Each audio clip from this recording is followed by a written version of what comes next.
Toby Jackson en vandag gaan ek met julle praat oor 'n onderwerp wat vreeslik naby my hart is. Wat beteken dit om 'n leier te wees? En hoe kan ons elkeen 'n leier wees in ons eie lewe?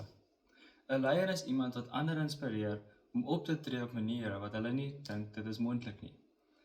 Nie deur te beveel nie, maar om self die voorbeeld te stel. 'n Leier tree op met integriteit, neem verantwoordelikheid vir sy span en gebruik sy invloed om ander op te bou en nie af te breek nie. Binne Paulrus Gimnasium is die hoofseun 'n uitstekende voorbeeld van leierskap in aksie. Hy verteenwoordig die hele leierskap en tree op as skakel tussen onderwysers en leerders. Die posisie vereis uitsonderlike kommunikasievaardighede, volwassenheid en 'n opregte begeerte om te dien. Elke dag, nie net op die dae wat hy goed voel nie. Die leierskapsposisie wat ek graag by Paulrus Gimnasium sou wou beklee, is die van sportkaptein.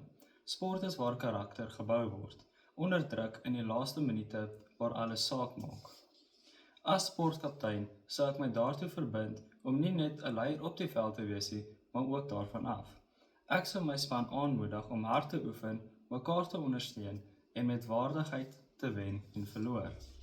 Ek glo as sportkaptein stel ek die toon vir hardwerkende kultuur en verseker dat daardie kultuur een van respek is. Die leier wat ek hierdie aanbieding gekies het, is Elon Musk, 'n entrepreneur, ingenieur en een van die mees invloedrykste mense in vandag se wêreld. Musk as kind was geboelie, maar hy het sy aandag op groot drome ingevestig. Op 17 het hy alleen Kanada toe verhuis om homself deur universiteit te verwerk.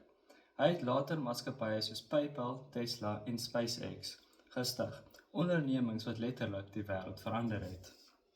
Hoekom beskou ek hom as 'n goeie leier? Omdat hy bereid is om te misluk in die openbaar en steeds aan te gaan. SpaceX se eerste 3 landings het gefaal, maar Musk het volgehou. Hy stel byna onmoontlike doelwitte en motiveer sy span om te dink dat die onmoontlik moontlik is. Sy leierskapsreis leer ons dat groot visie gekombineer met deursettingsvermoë 'n leier onderskei van die res. Laastens, 2 belangrike oorwegings vir effektiewe leierskap. 'n Leier moet bereid wees om te misluk en daarvan te leer. Sonder risiko is daar geen groei nie. Kommunikasie is alles. 'n Leier wat nie sy visie duidelik in woorde kan oordra nie en sy span nie kan inspireer nie, sal niemand in glo nie. Leierskap is nie iets wat jy kry nie. Dis 'n manier hoe jy optree elke dag. Baie dankie.